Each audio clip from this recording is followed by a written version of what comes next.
the DEA agent responsible for capturing Pablo Escobar, his career did to make a country and really our larger society safer, makes a special visit. FIU ushers a new era for its men's basketball program. We want to play in the NCAA tournament. Welcoming a new head coach. And jets and aircraft soar across the sky during the 52nd Sun and Fun Air Show event. You see your aircraft fly and you feel the afterburner. These stories and more coming up on Newsbreak. Hello, South Florida. I'm Cassie Martinez. And I'm David Lascano. Today is Monday, April 20th, 2026. Live from the Lee Caplin School of Journalism and Media in North Miami, this is Caplin News. Families are grieving this morning after a mass shooting in Louisiana. Authorities identified Shamar Elkins as the gunman they say shot and killed 8 children yesterday, 7 of them his own. It was the nation's deadliest mass shooting since January 2024. CNN's Reed Binion has more. We can confirm the suspect in these 8 homicides is Shamar Elkins. He is believed to be the man responsible for this heinous act. Authorities in Louisiana identifying the gunman they say shot and killed 8 children, 7 of them his own, across 3 Shreveport homes Sunday. The slain children included 7 siblings and a cousin. The 3 boys and 5 girls ranged in age from 3 to 11. The gunman's wife, the mother of his children, was the first person shot Sunday, sustaining very serious injuries, according to authorities. The shooter then went to a separate residence and shot the children and another woman who was the mother of the 8th child killed. There's another female that was in this residence that has life-threatening injuries. The gunman carjacked a vehicle and led police on a chase into a neighboring parish. The vehicle was chased into Bossier Parish, and at which point in time, Shreveport police officers did discharge their firearm, and that individual is deceased. Police said the shootings were, quote, domestic in nature. These are the tragedies when there are domestic violence or domestic disturbances in our community. The community in mourning and traumatized by the killings, with many calling for a concerted effort to prevent anything like this from ever happening again. Please utilize every resource that the sheriff has brought forth now. This family and this community needs you. I need you. I'm Reed Binion reporting. Gas prices dipped slightly to an average of $4.04 per gallon according to AAA, but experts say it won't last long. Oil prices are climbing with WTI crude back in the high 80s. Tensions with Iran are driving the increase, including disruptions in the Strait of Hormuz. President Donald Trump is still threatening military action, raising concerns that gas prices could spike again. After weeks of flooding, residents are trying to find answers and resources, and one organization has responded. In Hawaii's Waialua District Park, an organization called Rebuild Oahu provided access to critical services such as appliances, housing help, and recovery resources. City department and nonprofit groups also pitched in with scheduled one-on-one appointments, guiding residents through permits, repairs, and long-term rebuilding plans. They still are kind of in a state of figuring out what's next. You know, what do I do with this? How do I make sure that the drainage that's affecting my property is taken care of? And so we're trying to help them. While this was a one-day event, officials say they might have another Rebuild Oahu event in other parts of the island. Today's calendar is marking 420, the unofficial Cannabis Day, but why do people associate these two together? The term gained popularity when High Times magazine released a flyer back in the 90s with Grateful Dead fans inviting people to smoke on today's date at 4:20 p.m. This date would have been one of the band's roadies' code to meet up and smoke with his buddies after school. And the phrase stuck, with hundreds of people celebrating across America. The former DEA agent responsible for capturing Pablo Escobar paid a visit to FIU over the weekend, where he discussed in-depth details of the operation that took down the first ever narco-terrorist. Caplin's Enzo Paso has more.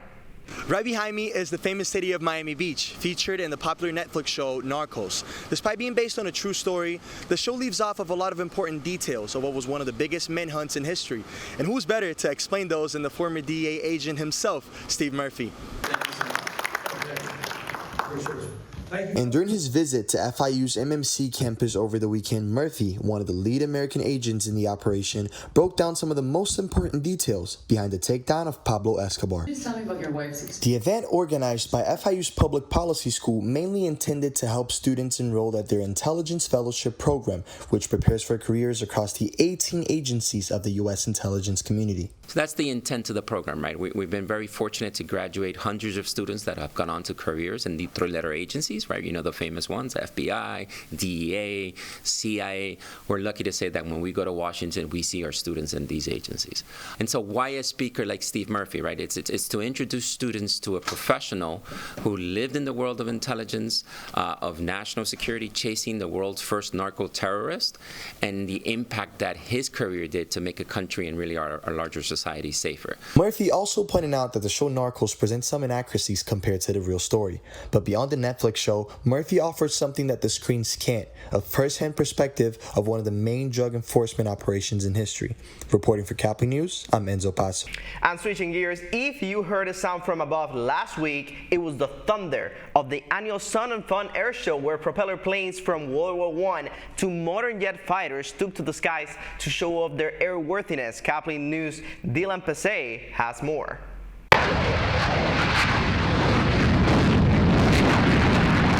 It's rumbling feeling. As soon as you see your aircraft fly and you feel the afterburner and you feel everything that's going on, it's like an experience I can't describe. And you feel it in your chest.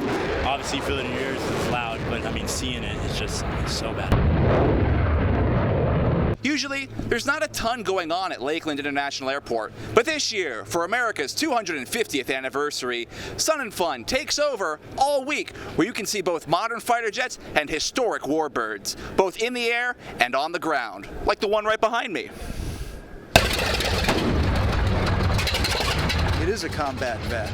And when I get in that cockpit and I put my feet on the rudder pedals, I think about all the other pilots prior to me flying this aircraft, which was in the war and in the military operations. We were the first civilian owners of this aircraft, which then we rebuilt it. So it's very humbling to know its history, and then I'm at the controls. After the Korean War of the 1960s, America had moved on from piston engine-driven propeller planes and went full throttle on jet technology. This meant lots of aircraft with decorated pasts were left to rot. In the 1980s, Jim Tobel and his father Joe stumbled across this F-4U Corsair left to rot in Homestead, Florida. And the rest, as they say, is history. We decided on the one that was in Homestead, Florida. It was in a lime and avocado orchard in a cement block building. And so my dad ended up buying that one, and then we trucked it back to Pittsburgh and rebuilt it. It took 10 years to rebuild it. It was challenging, but it was, you know, a hobby. It was a passion that my dad and I had. Sun and Fun is the second largest air show in the United States and will return to Lakeland next April. I'm Dylan Pesay, Caplin News.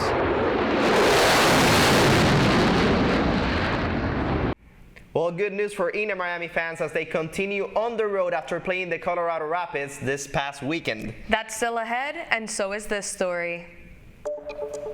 I'm excited to learn the league and get started. Allow us to introduce you to the new head coach for FIU men's basketball team. These sports stories coming up on Sideline in 2 minutes.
Radcliffe Art and Design Incubator is the velocity accompanying the fellow's rudder, as in a boat. Unless there is movement or action, the planned direction is of little consequence. We encourage the creative ideas into action, and from the experience of doing, we critically assess the feedback, adjust, and set out to rediscover the potentialities of an entrepreneurial mindset.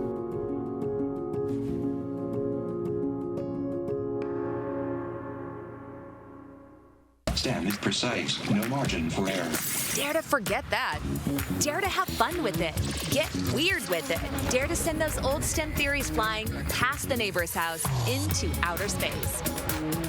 Dare to program something internet-breaking, record-breaking. Dare to blow their minds. Dare to learn the difference between sedimentary and metamorphic rock. Go find those rocks. Dare to keep daring. Dare to STEM. Check out She Can STEM to get started.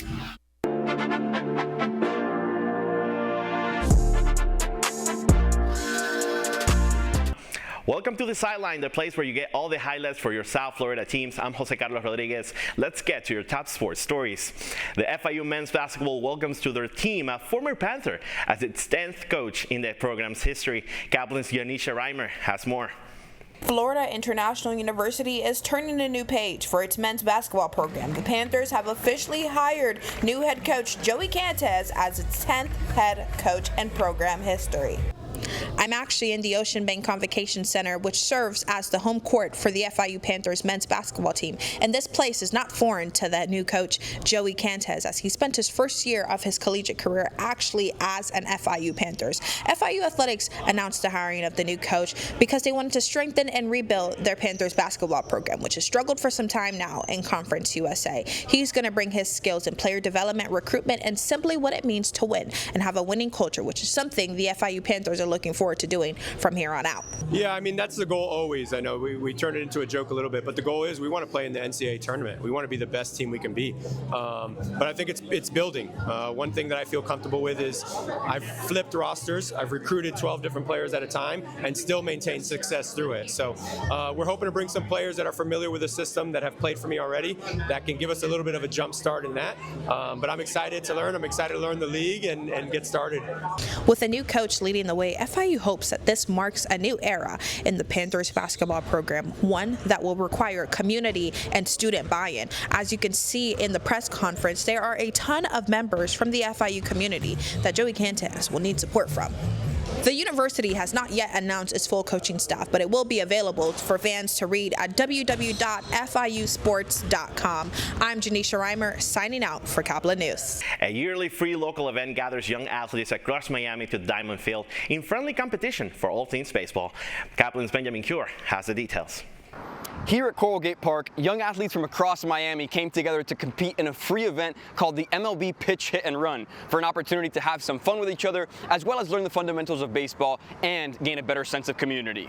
So today we're here at beautiful Coral Gate Park in District 4 in the city of Miami. It's the Major League Baseball Pitch, Hit, and Run competition.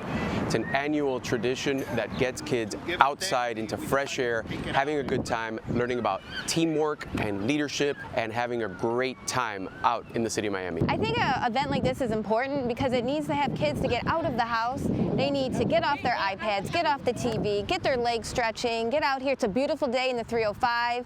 It's very special because I really never see these friends, and I like playing baseball. And parents definitely appreciated local leaders for stepping up to the plate. We got to meet the commissioner, wonderful man. He gave a great advice for the kids, and they all had a good time. They looked forward to meeting him. A round of applause. You guys are the best.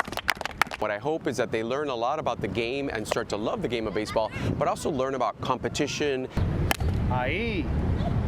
Organizers and parents both agree that events like this are important to get kids out of the house and help them have some fun in their local communities. Reporting from Miami, Florida, for Caplin News, I'm Benjamin Cure.